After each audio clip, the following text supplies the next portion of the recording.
제38장.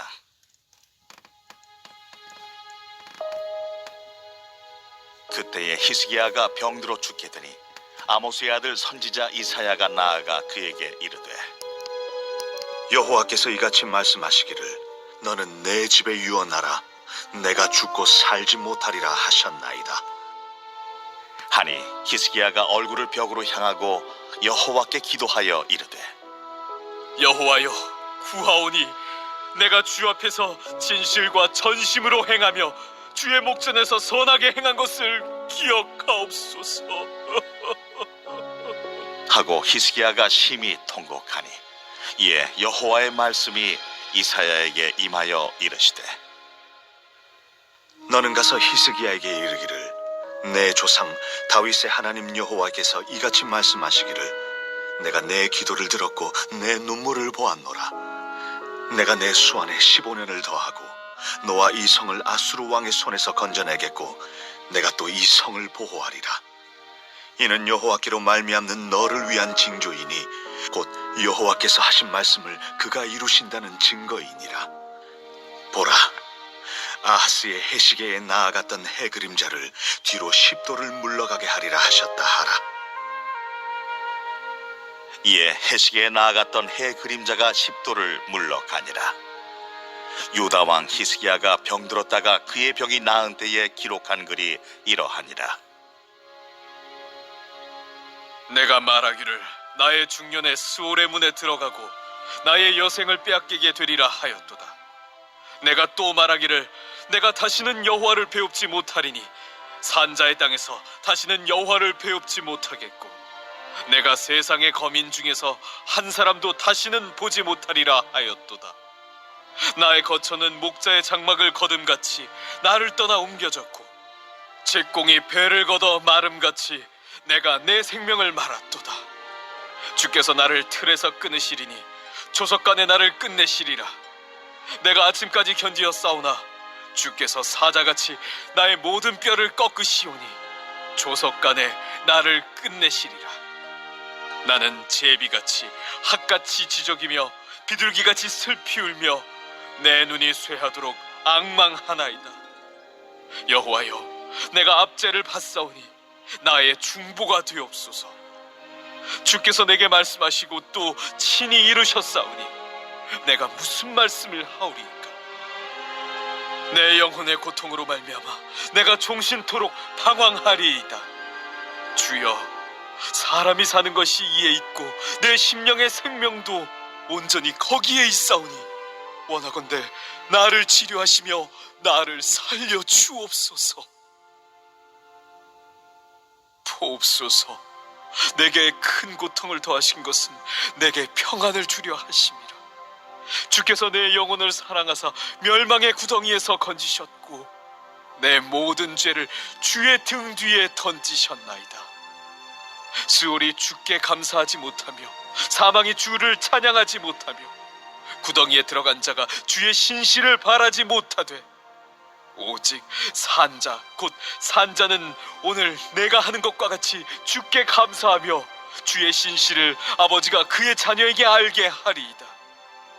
여호와께서 나를 구원하시리니 우리가 종신토록 여호와의 전에서 수금으로 나의 노래를 노래하리로다. 이사야가 이르기를, 한 뭉치 무화과를 가져다가 종처에 붙이면 왕이 나으리라. 히스기야도 말하기를, 내가 여호와의 전에 올라갈 히스기야는 징조가 자신이 무엇이냐. 병들었다는 이제 죽게 될 것이라는 이사야 선지자의 예언을 듣고 얼굴을 벽을 향하고 하나님께 통곡하며 기도했습니다. 하나님은 히스기야의 기도를 들으시고 두 가지를 약속해 주셨습니다. 5절에 보면 내가 내 기도를 들었고 내 눈물을 보았노라. 내가 네 수한에 15년을 더하고. 하나님은 히스기야 왕의 수명을 15년 더 연장시켜 주시겠다고 약속하십니다. 6절에 보시면 너와 이 성을 아수르 왕의 손에서 건져내겠고 내가 또 이 성을 보호하리라. 두 번째 약속은 아수르의 공격으로부터 예루살렘을 보호해 주시겠다. 이제 그렇게 약속하십니다. 그리고 이 약속이 반드시 성취될 것이라는 그 증표로 하나님은 초자연적인 징조를 보여주십니다. 8절에 보면 보라 아하스의 해시계가 나아갔던 해 그림자를 뒤로 10도를 물러가게 하리라 하셨다 하라 하시더니 이에 해시계에 나아갔던 해의 그림자가 10도를 물러가니라. 이런 기적은 우주 만물, 해와 달과 이 모든 공간과 시간까지 만드신 하나님께서 창조주 하나님이심을 우리에게 보여주는, 그리고 히스기야에게 보여주는 그런 말씀이 됩니다. 여러분, 우리가 하나님께 기도하는 것은 그냥 신께 기도하는 것이 아니라 창조주께 기도하는 것입니다. 창조주께 기도한다. 하나님, 창조주 하나님이시다.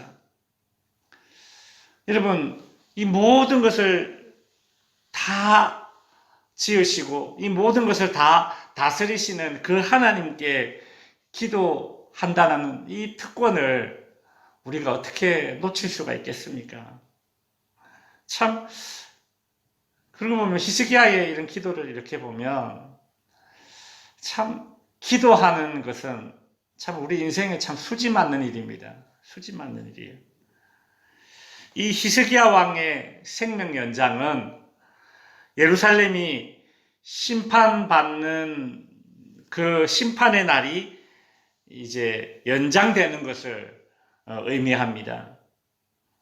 이건 그냥 단순히 한 사람의 질병이 낫는 그런 이야기가 아닙니다. 이 고대 시대에 왕이 죽느냐 사느냐의 문제는 그 나라가 계속 존속하느냐 아니면 뭐 망하느냐 이런 문제와도 아주 깊은 관련이 있죠. 우리가 앞서 본 이 이사야서에서 이 남유다에 대한 멸망이 이미 예언되었습니다. 남유다도 하나님의 심판이 예정되어 있습니다. 근데 히스기야가 생명이 15년 이렇게 연장된 것으로 인해서 남유다에 임할 하나님의 심판이 이제 좀 뒤로 유보되었다라는 그런 의미가 동시에 담겨져 있습니다.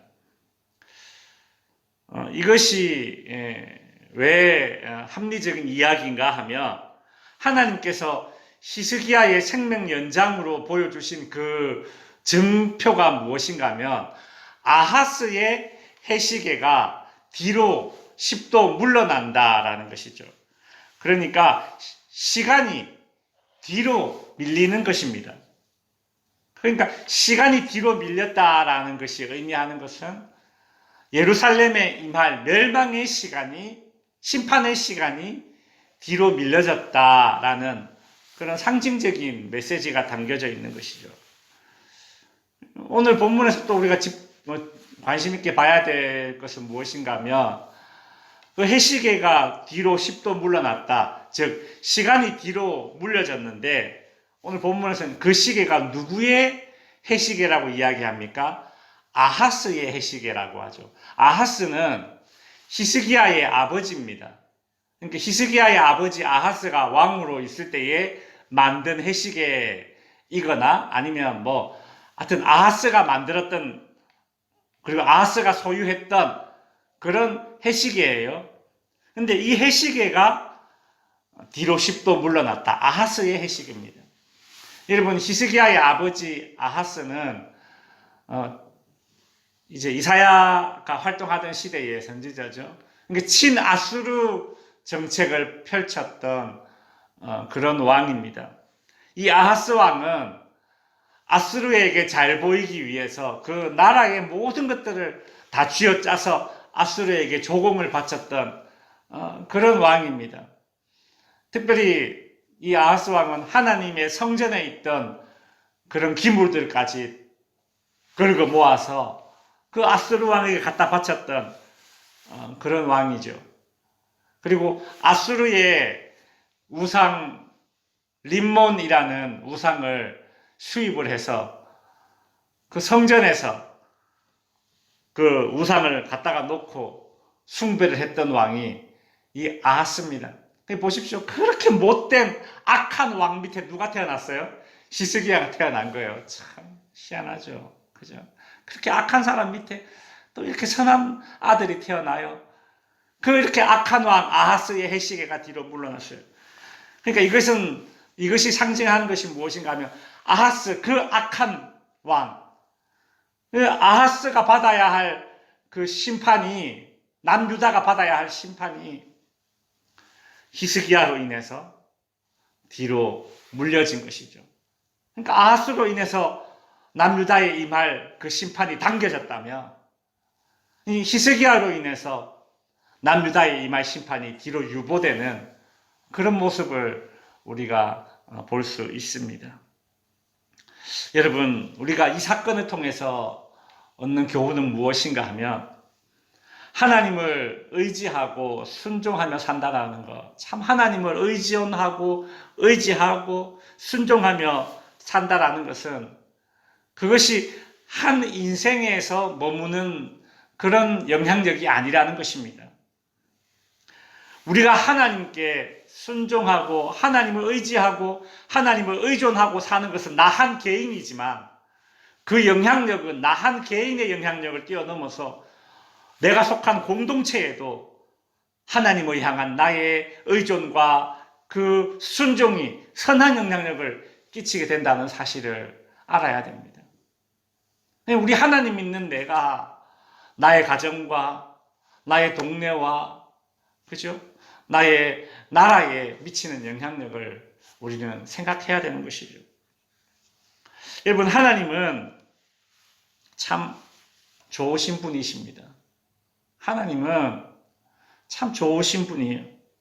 이렇게 보시고 참 우리의 작은 순종과 우리의 작은 의지를 보시고서 참 기뻐하셔서 우리는 작은 순종을 하였지만 하나님은 큰 은혜로 되돌려 주시는 것입니다. 되로 주고 말로 받는다. 이게 하나님과 우리 사이에 있는 순종과 은혜에도 이 원리가 성립되는 거예요. 사람들은 악한 것을 말로 갚지만 하나님은 은혜를 말로 되돌려 주시는 그런 하나님이세요. 병에서 고침을 받은 생명이 연장된 히스기야는 글을 씁니다. 그냥 보세요. 자기가 병 고침을 받았다는 것을 또 후대에 또 알도록 하기 위해서 이렇게 글을 쓰잖아요. 그죠? 다윗과 같아요. 그죠? 시편 형식의 그런 일종의 회고록을 남깁니다. 그것이 이제 오늘 본문 9절에서 20절까지의 내용입니다. 히스기야가 병 고침을 받았을 때에 기록했던 글이죠.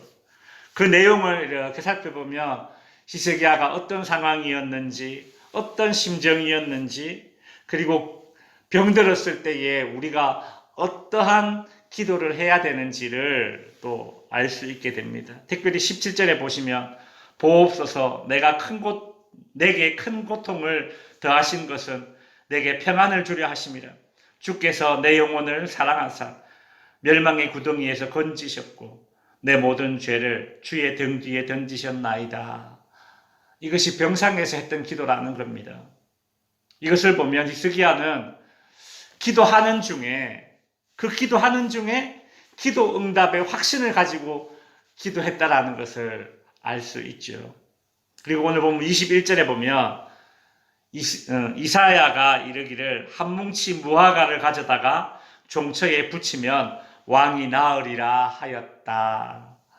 이런 말이 나오는데요. 우리가 이 구절을 보면서 야, 이거 무화과가 그래 좋은가? 이제 이런 엉뚱한 생각을 하시면 안 됩니다.